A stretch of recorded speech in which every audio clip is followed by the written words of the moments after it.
The year was 1566, and the city of Orleans was in turmoil. Hidden in the shadows, a group of men broke into the home of Hugues Curol du Rosier, a reformed pastor who was locked away in prison. They were driven by a single goal: to uncover the truth about Jean Morély, a man who had become a thorn in the side of the powerful Genevan church. As they ransacked Giraud's study, their hands trembled with anticipation. Finally, they found what they were looking for: a stack of letters, each one penned by Morély himself. The letters revealed a different side of the man, one that was far more dangerous than anyone had imagined. Morély's words were filled with anger and defiance, a stark contrast to the polite and apologetic tone he had used when trying to reconcile with the Genevans in the letters. Morély unleashed his fury. He accused the consistories, the governing bodies of the Reformed churches, of raising themselves above the pastors and causing division within the church. He called Theodore Beza, the influential leader in Geneva, the Lamanic Jove, a term that painted Beza as a tyrant much like the Roman god Jupiter. Morély's words were a call to arms, a challenge to the authority that the Genevans had so meticulously built. But Morély's letters didn't just attack Beza and the consistories. They also expressed a deep sense of patriotism. Morély, a Frenchman through and through, was tired of being judged by a foreign power. "I was born in France, not Geneva," he wrote. "I am a subject of the king, and I cannot submit to the judgment of another without offending my prince."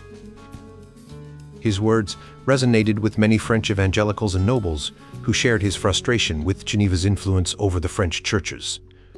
Morély's story began much earlier, in the Paris region, where he was born to a minor nobleman. His early life was marked by a mix of privilege and struggle.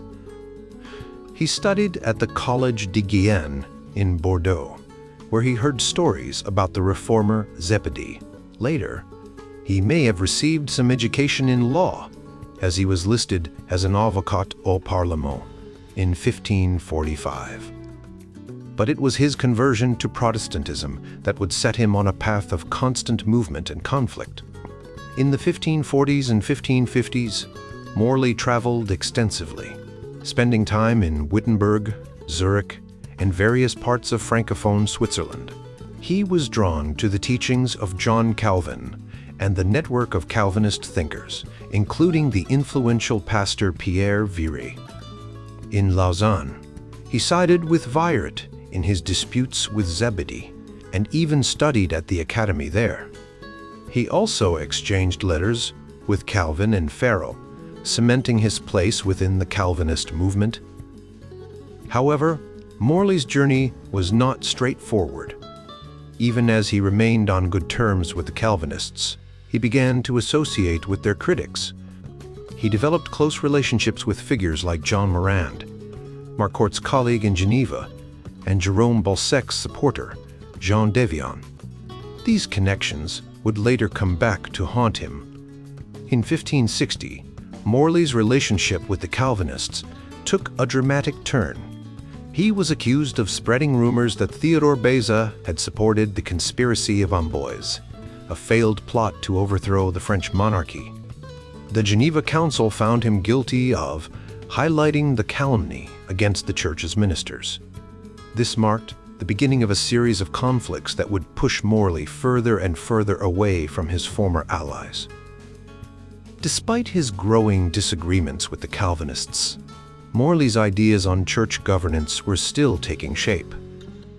His time in London in 1553 may have had a profound influence on his thinking. There, he likely met François Perousel, a pastor at the French Strangers' Church, which was presided over by Jan Lasky. Lasky's Forma ac Ratio, a document outlining the church's structure, emphasized the laity's right to participate in the election of church officials and disciplinary matters.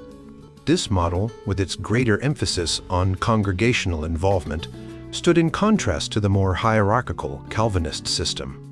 Morély's ideas continued to evolve as he traveled and interacted with various Reformed communities.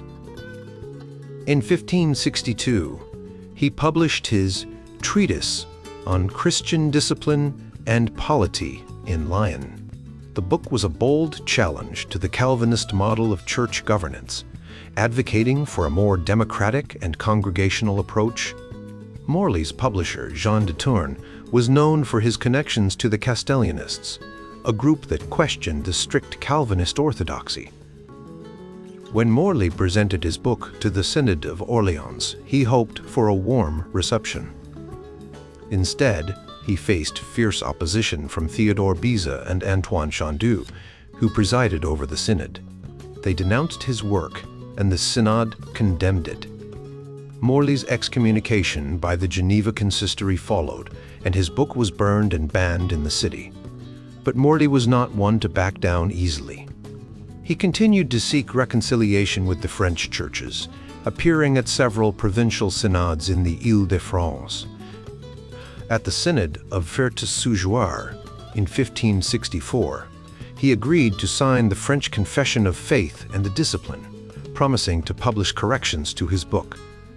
However, he failed to follow through, and in 1565 he was once again summoned to a provincial synod. This time, under pressure from powerful allies like Odet de Coligny, the Cardinal of Châtillon, he was allowed to continue receiving communion, but was ordered to reconcile with the Genevans. Despite these efforts, Morély's ideas continued to spread, and his supporters grew in number. Among them were Reformed pastors like Hughes, Giraud, Du Rosier, and Pierre Baron, who shared his anti-Calvinist views. Giraud, a respected figure in Orleans, had a long history with the Reformed movement, and his support for Morély was a significant blow to the Genevan authorities. The discovery of Morély's letters in Giraud's home in 1566 was a turning point. The letters confirmed the Genevans' worst fears that Morély was not sincere in his attempts at reconciliation, and that he was actively working to undermine their authority. The Genevans, led by Beza, redoubled their efforts to silence Morély and his supporters. As the conflict between Morély and the Genevans intensified, the stakes grew higher. The French Reformed churches were torn apart by the debate over church governance, and the fate of the movement hung in the balance. Morély's challenge to the Genevan model was not just a theological dispute. It was a battle for the soul of the French Reformed Church. In the shadow of this ongoing conflict, Morély's letters continued to circulate, reaching the hands of those who were willing to listen.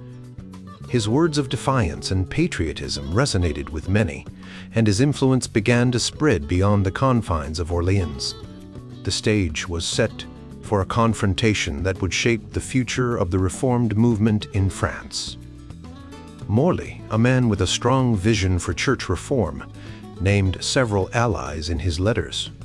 These supporters included Bernard de Mormay, Jean Ma, Hermes de la Haye, Mathieu d'Olivier, François Philippi, Juan Pérez, and François Pérussel. Some of these names, like Houbrac and Pérussel, were well known, while others, like d'Olivier, remain a mystery. Pérussel, a key ally, had a history with Morély. They might have met in London, and both were friends of Castellio. Pérussel argued for a more relaxed disciplinary system in the French Church in Frankfurt, and faced criticism from Calvinists for praising the Augsburg Confession. At the time of Morély's letter, Pérussel was a pastor in Condé's household. Bernard de Mormay, a poet and pastor from Chauny, was also connected to Pérussel and Condé. François Philippi, originally from Bourges, had worked with Pérussel in Frankfurt before moving to Aix-la-Chapelle. Juan Pérez de Pineda, a Spaniard, was chased out of Seville by the Inquisition. He became a pastor in Geneva, where he published religious works in Spanish. Pérez later served in Blois and Montargis, and he was close to Condé and René de France. Despite his many connections, Morély felt betrayed by Russell, who fled the 1565 Paris National Synod, leaving Morély to face his critics alone. Guillaume Houbrac's presence on Morély's list is surprising because Houbrac was a strict Calvinist. He and Russell had clashed in Frankfurt, but Houbrac and Morély had a long-standing personal connection. In 1553, Morély reported that Houbrac was freed from prison, and they may have been in England together that year. Houbrac later testified to Morély's orthodoxy on predestination and wrote a treatise that proposed a more flexible approach to church discipline, allowing the church to approve decisions made by the consistory. Jean Malade, Gaspard de Coligny's personal chaplain, tried to help Morély mend fences with the Genevans.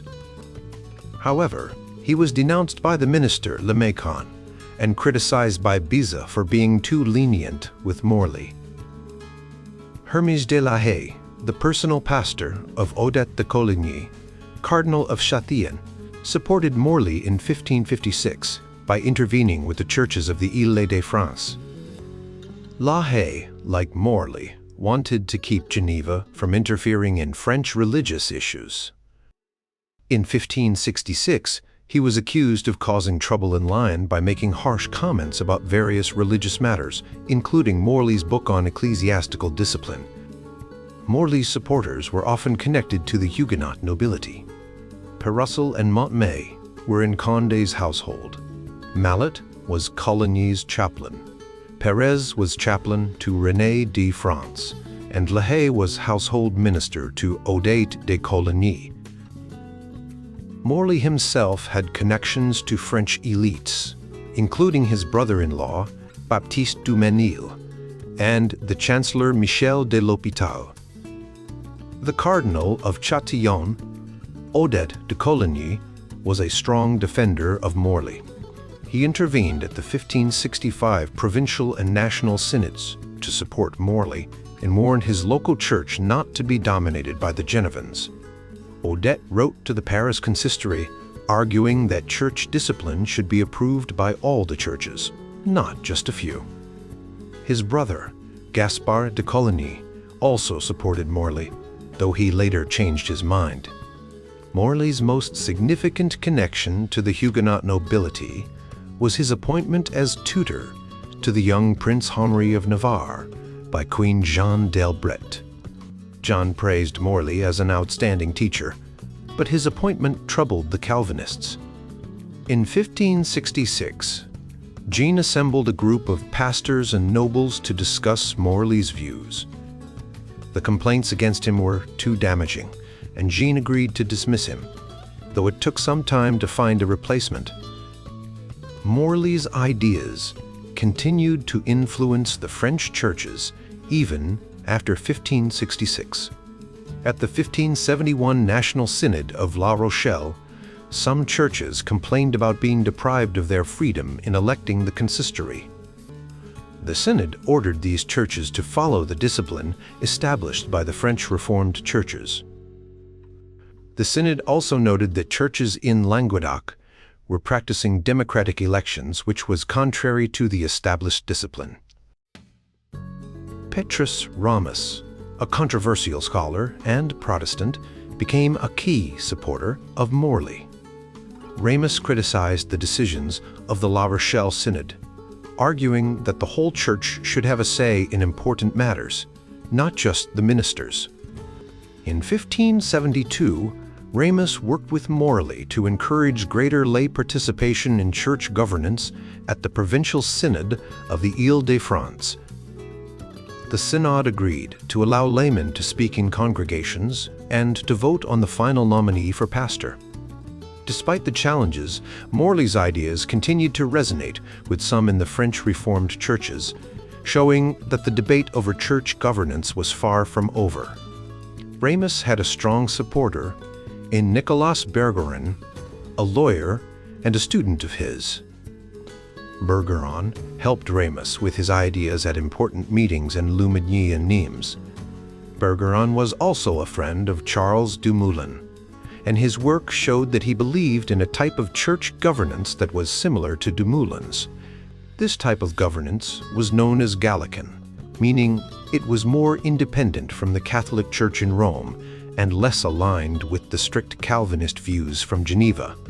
The ideas of Ramus and Bergeron, along with others like Morély, caused a lot of tension. The leaders in Geneva, especially Theodore Beza, were very upset by the decisions made at the Lumigny meeting. So, at the next big meeting in Nimes, the topic of church governance was a major point of discussion. Morély had written a response to a book by a man named Chandieu, but the Nimes meeting didn't want to hear it. Instead, they gave the book to Beza and Chandieu for them to judge. The Nimes meeting decided that the way the church was run would not change. They rejected the ideas of Ramus, Morély, Bergeron, and others, saying that these ideas were not based on the Bible and could be harmful to the church. They also ordered the destruction of all records from the Lumigny meeting and demanded that Ramus, Morély, and Chiraut attend the next meeting. If they refused, they would be treated as rebels and troublemakers. The Nimes meeting in March 1572 was the last big push for changing the way the church was run. Shortly after, in August 1572, the St. Bartholomew's Day massacre happened, and many Protestants, including Ramus, were killed. Morély fled to England, and Chiraut temporarily switched back to Catholicism. After the massacre, there were no more major attempts to make the French church more democratic. The Calvinist model of church governance had won, but it had been a tough fight. A few months after the massacre, a man named Pierre Charpentier, who used to teach law in Geneva, wrote a book that shed light on the divisions among French Protestants. He argued that there were two groups of Protestants, one that was peaceful and followed the true religion, and another called the cause that was causing trouble and rebellion. Charpentier said that the cause was led by Beza and the Genevan foreigners, and that they were responsible for the massacre. Charpentier named several ministers who, like him, were against the cause. He highlighted Ramus, who was working on a book against Beza, but was killed before he could publish it. He also mentioned other ministers like de Lespine, du Rosier, Houbrec, Capel, Lehay, Mercure, and others, who he said were good, learned, and God-fearing men who opposed the Genevan influence. Charpentier's book has often been dismissed as Catholic propaganda because he worked as a spy for the Spanish ambassador. However, despite his spying, Charpentier remained a Protestant throughout his life. His book provides a different perspective on the conflicts among French Protestants, showing that many of them, like Morély and his allies, were deeply opposed to the strict control of the Genevan leaders. This conflict between the French Protestants and the Genevan-dominated leadership was a significant part of the religious landscape in France during that time. The divisions among the Protestants were just as deep and complex as the ones between Protestants and Catholics. John Morély, a prominent French reformer, had a clear vision for church governance that emphasized the role of the congregation and the importance of maintaining order and discipline. In his treatise, Traité de la Discipline, Morély laid out detailed guidelines for how churches should operate, from the selection of ministers to the handling of disputes.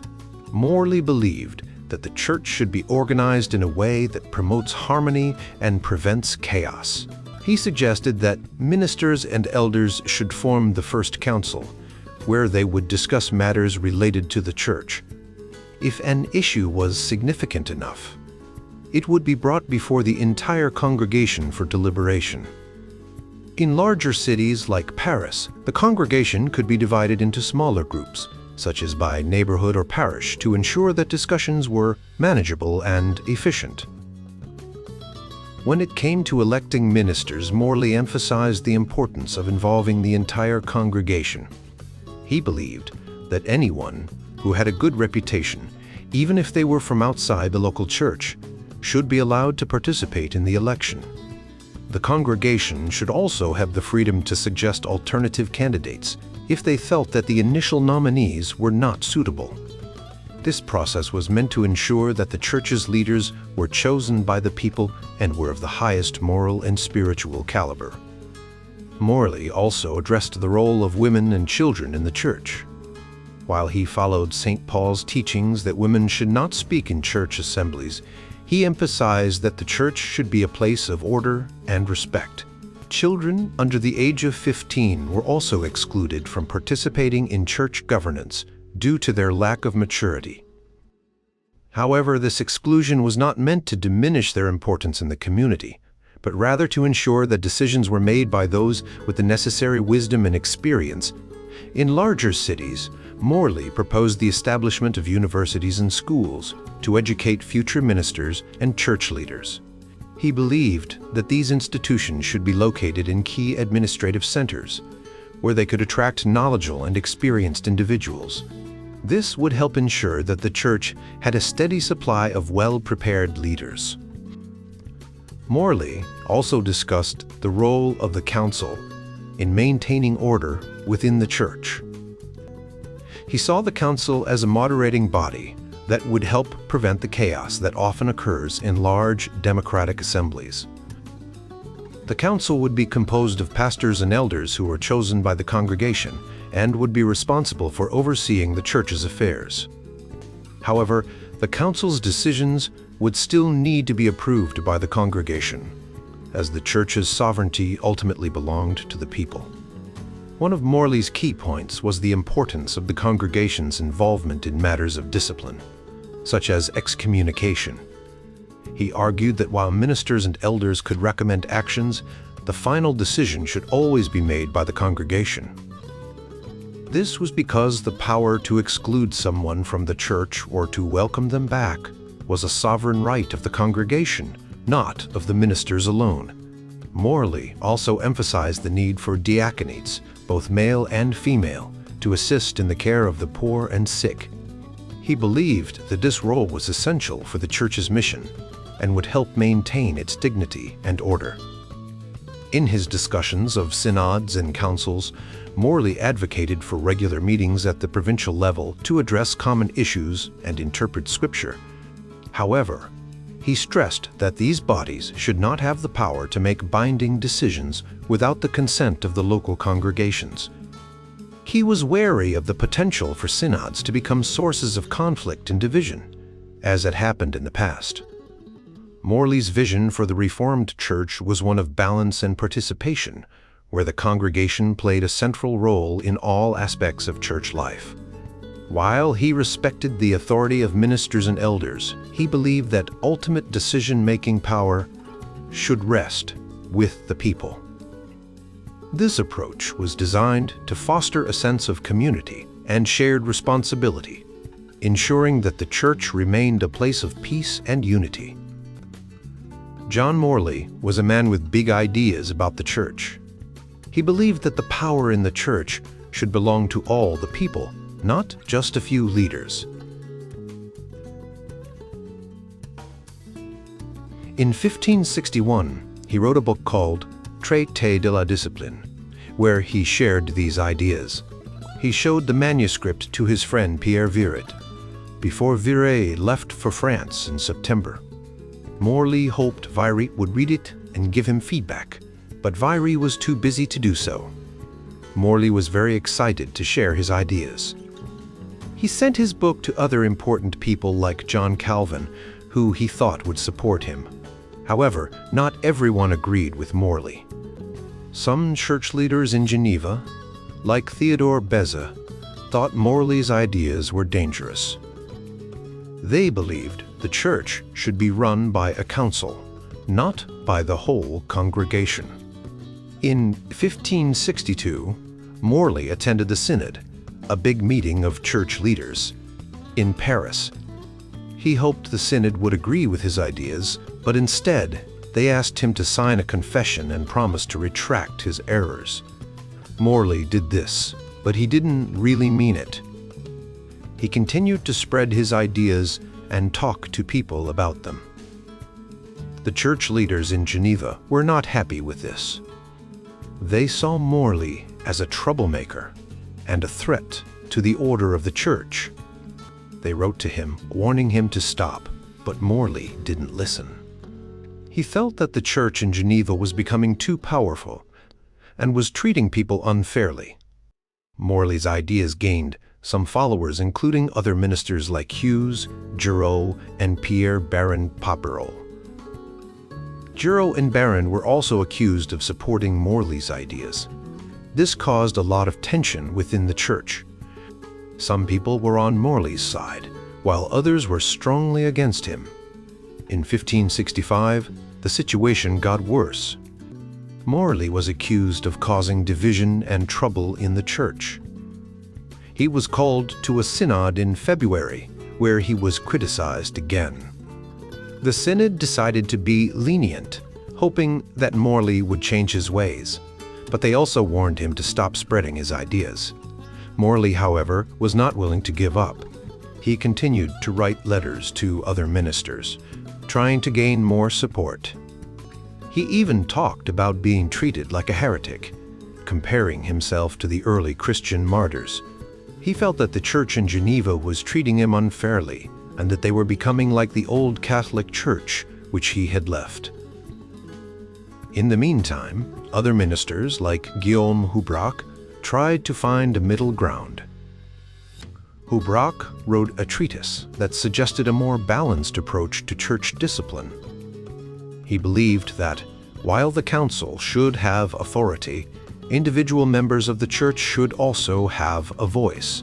Despite these efforts, the tension between Morély and the church leaders in Geneva continued to grow. Morély's ideas were seen as a challenge to the established order, and the church leaders were determined to maintain their authority. The conflict showed how difficult it was to balance the power between the church leaders and the congregation during this time of religious change in France. The tensions in the French Protestant movement were reaching a boiling point. In the autumn of 1566, the pastor de la Haye had called a meeting of church members without consulting the ministers or those who should have been involved in such matters. During this meeting, he discussed the minister Mercure, the case of Alamanus, the Lord's Supper, and books on church discipline, including one by Morély and another titled The Confirmation of Church Discipline. De la Haye harshly criticized the ministers of Lyon and Geneva, speaking with bitterness and vehemence. When Mallet returned from Moulins, he found that at de la Haye's urging, the consistory, except for 2 ministers, was opposed to the decisions made at the recent synod in Paris. This created further division and unrest within the Protestant community. Meanwhile, the provincial synod of Orleans received a letter from the church in Châtillon-sur-Loing, which strongly opposed the recent assembly in Paris. The letter warned against the dangers of tyranny and ambition, suggesting that the actions of the Paris Assembly were the beginning of such problems. The Count of Beauvoir-Odette was particularly concerned and expressed his fears about these developments.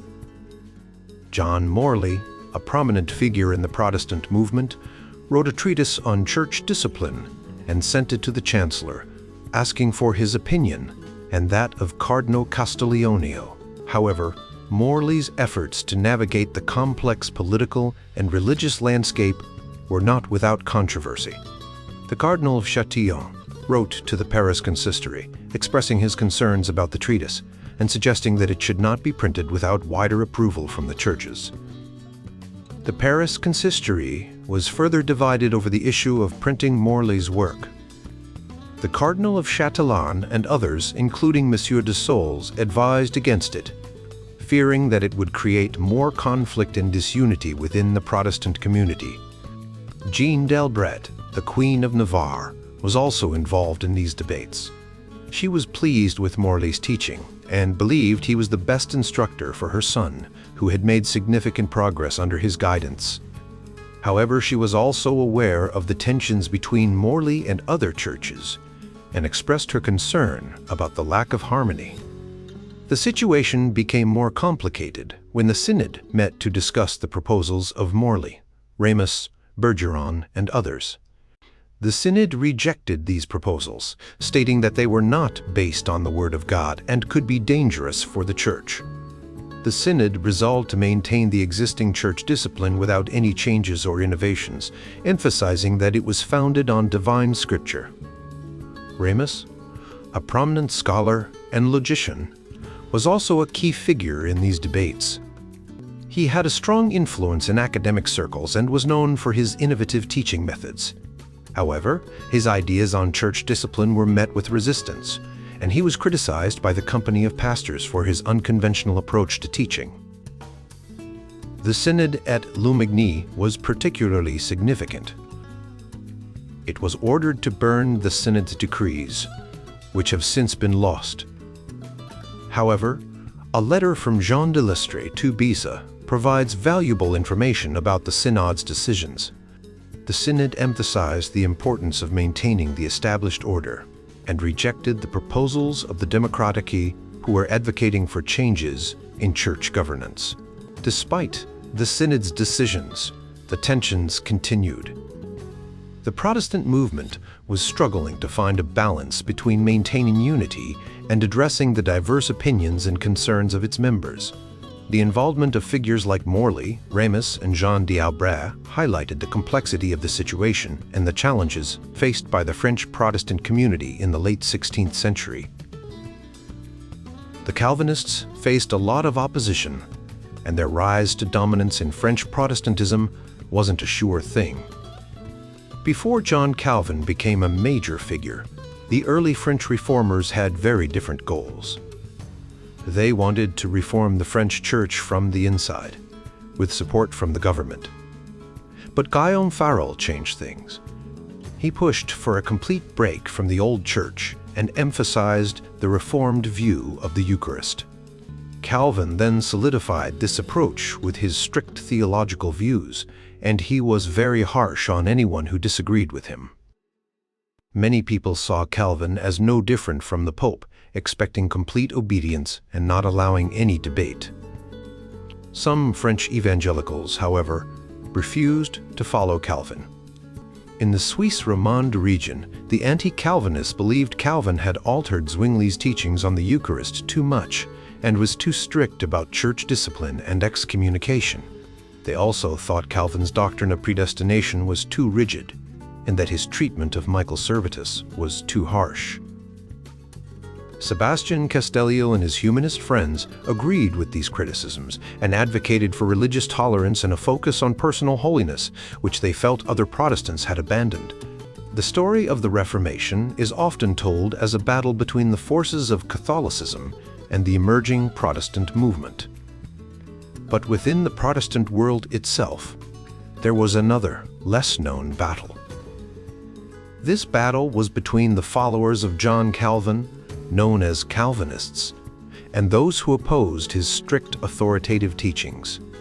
These anti-Calvinists had their own visions of what the new Protestant church should be, and they fought hard to make those visions a reality. The anti-Calvinists didn't lose this battle because they were weak or their ideas were flawed. In many places, like the Pays de Vaud and Montbéliard, they had significant advantages.